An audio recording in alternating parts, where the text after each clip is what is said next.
This is a new stud farm. It was developed in 1990 and we bought all our mixtures from Cotswold. First mixture we had included herbs, a grass mixture, I mean fairly obviously your perennial grasses, etc. But we tried all the fescues. We've had a lot of trouble here actually getting the fescues to take. So we've had to try different seed mixtures, etc. We're very lucky here. We bred a world champion here. We've raised a Derby winner here. We've raised lots of very top-class horses on the stud, as well as some very moderate ones, it has to be said, but we have raised some very good horses. So something we do here is possibly right. The paddocks here, they're used exclusively for horses. We've kept the same pastures really for the last 22 years, and we tend to overseed every now and then. Just when the pastures begin to look very stale, we'll overseed with a permanent horse mixture straight into what we've got with a direct drill. And okay, probably 50% of what we seed grows, but it just does enough to revitalise the pastures for the horses.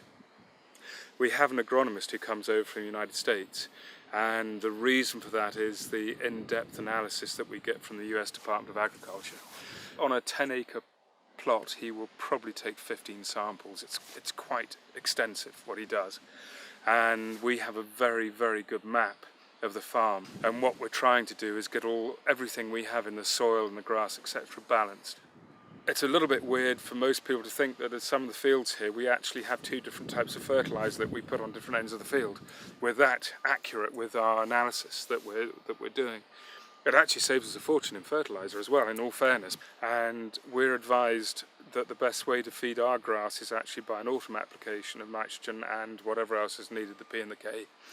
The maintenance that we do, we actually top just over 300 acres of grass every week, and that's obviously when the grass is growing. When it slows down, we obviously the gap grows, but we do run sheep through in the winter. We tend to tight graze in the winter so that we get the best grass coming through in the spring. And we don't have our own sheep, they come in off from local farms, and it tends to do a very good job. It also keeps the weeds down, which is the other side of it naturally. And also actually where the horses might cause some poaching or whatever else, the little sheep's feet tend to knock it all back in. So again, we don't tend to use rollers very much.